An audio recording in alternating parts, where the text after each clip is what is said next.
আসসালামু আলাইকুম। আমরা যারা গাড়ি চালাই, রোডে যারা আমরা গাড়ি চালাই, তাদের উদ্দেশ্যে বলতেছি। গতকালকে রাত্রে ময়মনসিংহ থেকে ছাড়ে আসার পথে শালনা বাজারের আগে ওখানে একটা অ্যাক্সিডেন্ট দেখলাম। মনে হয় সেই ড্রাইভার, গাড়ির পাশে জগ এবং লিভার দুটোই রাখা আছে, সে একা ছিল। চাকা পাংচার হয়ে যাওয়ার কারণে সে নির্দিষ্ট এবং নিরাপদ জায়গা ছাড়াই চাকা মানে চেঞ্জ করতেছিল। পিছন থেকে একটা গাড়ি এসে মেরে দেয়। কোন গাড়ি মেরে দেয় তা আমরা কেউ জানি না। অ্যাক্সিডেন্টের কিছুক্ষণ পরে আমরা ঢুকি, তো তার মাথার উপরে চাকাটা চলে গেছে, তার মাথা পুরো নেই, তার মাথা ঠিক আছে।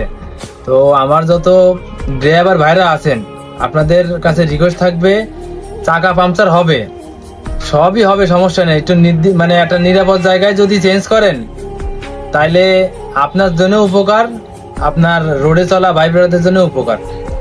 তো আমার কথা যদি বুঝে থাকেন তাহলে সবাই একটু নিরাপদ জায়গায় যাই চাকা চেঞ্জ করবেন। আল্লাহ হাফেজ।